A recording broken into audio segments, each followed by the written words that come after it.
Mga minamahal na kapatid, ilan sa inyo ang nakarating na sa hangganan?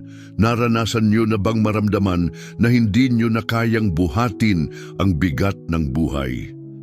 Ngayon gusto kong kausapin ang pusong pagod, ang kaluluwang sumisigaw para sa tulong, ang taong bumubulong sa unan, Panginoon, hindi ko na kaya.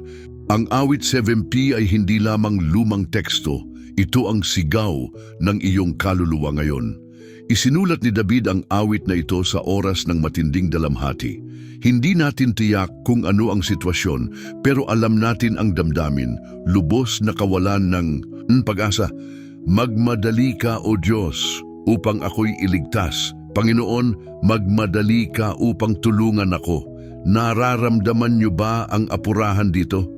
2 beses niyang sinabi ang magmadali.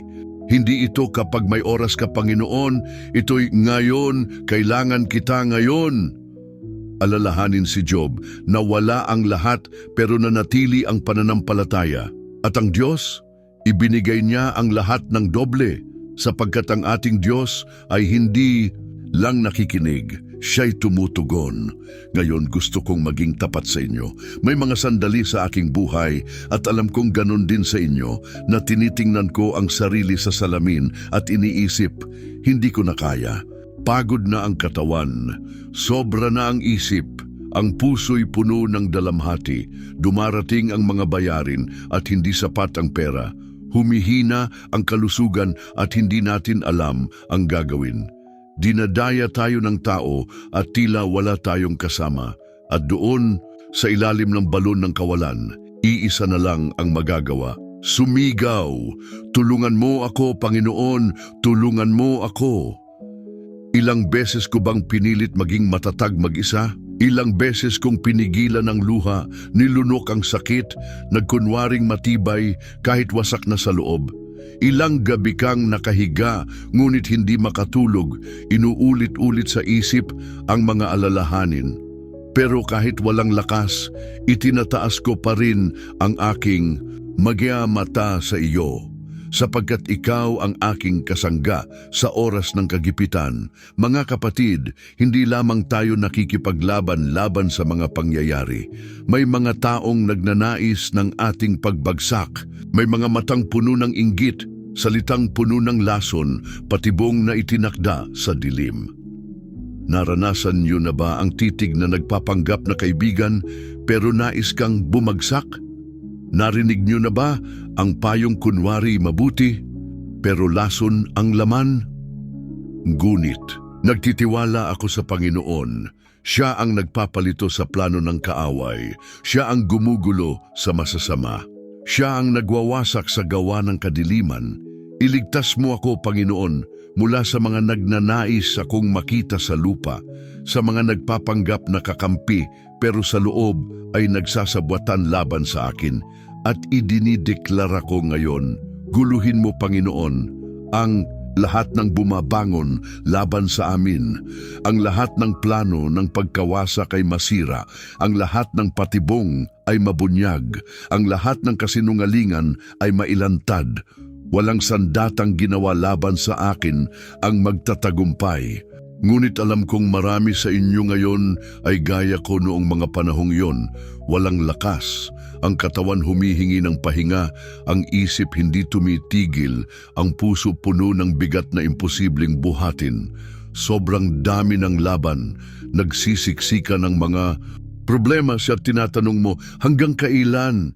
Pero sa mismong oras na iyon naalala ko, ang lakas ko ay hindi galing sa akin. Kapag ako'y mahina, siya ang aking kuta. Kapag hindi ko na kaya, siya ang bumubuhat sa akin sa kanyang mga bisig. Panginoon, baguhin mo ako, ibalik mo ang aking lakas. Panibaguin mo ang aking kaluluwa, patatagin mo ang aking espiritu. Ipinapahayag ako sa inyo ngayon, bubuhayin ng Panginoon ang inyong mga lakas. Alisin niya ang bigat na pasanyo, ang pagod na sumasakal sa inyo, ang kawalan ng gana na pumipigil sa inyo na magpatuloy. Hihipan ng Panginoon ang kanyang espiritu at pupunuin kayo ng sigla, lakas, tapang, pag-asa, Minsan parang baligtad ang mundo sa paligid natin, parang nagtatagumpay ang kawalan ng katarungan, parang lumalakas ang kasinungalingan, parang ang masasama ang umaangat. Naisip nyo na ba, nasaan ang Diyos sa ganitong sitwasyon? Ngunit may balita ako para sa inyo. Ang Diyos ang may kontrol. Siya ang makatarungang hukom. Ang Diyos na nakakakita ng lahat. Ang Diyos na hindi nagkakamali. Hindi niya hinahayaang magtagumpay ang masasama magpakailanman. Pinagtatanggol niya ang mga matuwid. Inaayos at tinutubos niya ang lahat ng bagay. Kaya isinusuko ko sa kamay ng Panginoon lahat ng kawalang katarungang naranasan ko, lahat ng maling salitang ibinato sa akin, lahat ng pag-ataking nakabalat kayo. Hindi ko kailangang maghiganti, hindi ko kailangang ipaglaban sa mali, sapagkat ang Panginoon ang aking tagapagtanggol. Sa gitna ng laban itinataas kita, Panginoon. Kapag ang puso ko'y masikip, kapag kakaunti ang lakas ko, kapag nais sumuko ng luha sa aking mga mata. Hindi kita pinupuri dahil maayos ang lahat. Pinupuri kita dahil ikaw ay mabuti, ikaw ay tapat, ikaw ay makatarungan, at ang iyong pag-ibig hindi kailanman nabibigo. Sa aking kahinaan, binibigay ko ang aking lakas sa iyo. Sa aking kalungkutan, binibigay ko ang aking papuri sa iyo. Sa aking pakikipaglaban, binibigay ko ang aking pagsamba sa iyo. Dahil alam kong ikaw lamang ang makakayang gawing tagumpay ang aking sakit, gawing ligaya ang aking lungkot, gawing patotoo ang aking laban. Mga kapatid, ang ating sigaw ay umaabot sa pandinig ng Panginoon. Walang sigaw, walang luha, walang salita na mawawala sa Kanya. Naririnig niya ang daing ng ating puso. Nakikita niya ang bawat sitwasyon. Alam niya ang bawat sakit. At kapag siya'y nagsalita, gumagalaw ang lupa, bumubukas ang langit.